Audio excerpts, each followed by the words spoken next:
మున్ముందు కూడా కొండపైన ఉన్న చెట్లన్నీ తీసేసి తులసి మొక్కలతో మొత్తం కూడా తులసి వనం ఏర్పాటు చేసి అక్కడ ఇంకా ఎలాంటి పిచ్చి మొక్కలు లేకుండా ఓన్లీ తులసి మొక్కల్ని ఏర్పాటు చేసి తులసి వనం ఏర్పాటు చేస్తామని ఎమ్మెల్యే కావ్య కృష్ణారెడ్డి గారు తెలియజేయడం జరిగింది. అలాగే ఈ కోనేరు ప్రారంభోత్సవానికి భక్తులు కూడా ఇక్కడికి పెద్ద ఎత్తున చేరుకొని అక్కడ ఉన్న కోనేరు కూడా పూజలు చేయడం జరుగుతుంది. చాలామంది భక్తులు కూడా రావడం జరిగింది.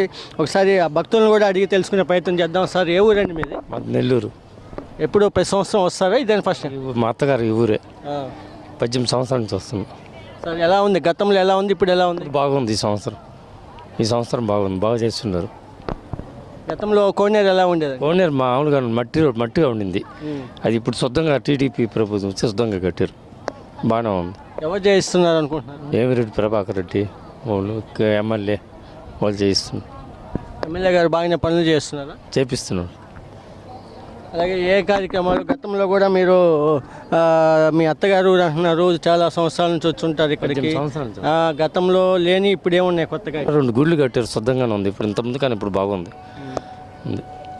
అలాగే ఇక్కడ కొంతమంది మహిళలు కూడా ఇక్కడ పూజలు చేస్తూ ఉన్నారు. ఇక్కడ ఈ కోనేరులో పెద్ద ఎత్తున ఈ కార్యక్రమాలు కూడా ఈరోజు ప్రత్యేకంగా పూజా కార్యక్రమాలు కూడా నిర్వహించడం జరిగింది. ఇక్కడ కొంతమంది మహిళలు కూడా ఉన్నారు.